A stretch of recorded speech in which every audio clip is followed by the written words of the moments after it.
So let me ask you another question where uh, I think it's very interesting that you took the example of Nubank because Nubank brought forth this innovation in Brazil, which is a developing country, right?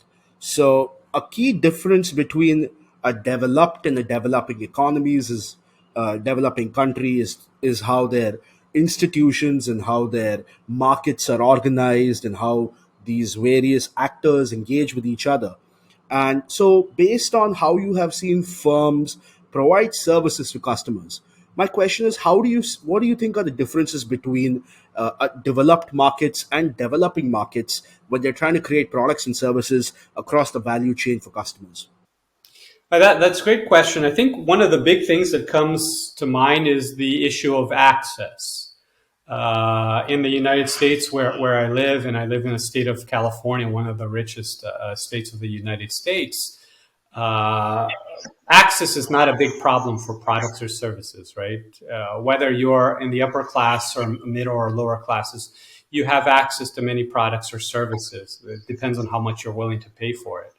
But in countries like India and Brazil, many people are called unbanked. They don't have access to a checking account, and when they don't have access to a checking account, they don't have access to financial services. So they're not protected when there's inflation. When there's inflation, they have cash, and their cash start. They have cash at home in hands, and it really hurts them, and we're having a lot of inflation right now. It's hurting the people that don't have protection against inflation, right? And so the unbanked is a big portion of Brazil.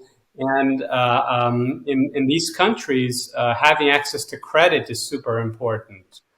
And a credit card that allows me to pay for something, to buy something and pay it within 30 days, or if I don't have the money to pay it a few months later, that is kind of an important financial instrument that I have. The same thing when I get my salary, I can just put it in a savings account or invest it. But in Brazil, people don't have this. And the people who do, the interest rates are sky high, really, really high for many credit cards. And so what Nubank decided to do is say, we don't want to earn that much money through kind of gouging our customers with credit card fees. We just want to provide access to customers. And so same thing in India. When Flipkart came about in India, and I brought the founder of one of the founders of Flipkart in India, Bini Bansal, to my class, and he basically said that e-commerce was growing, but and it's extremely valuable for us to buy things from the convenience of our homes.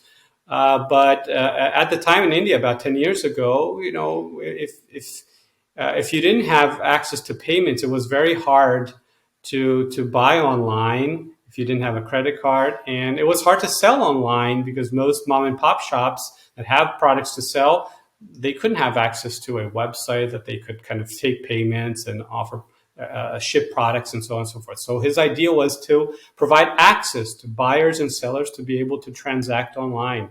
And so I'd say, among all things, access is the important differentiating factor in developing countries.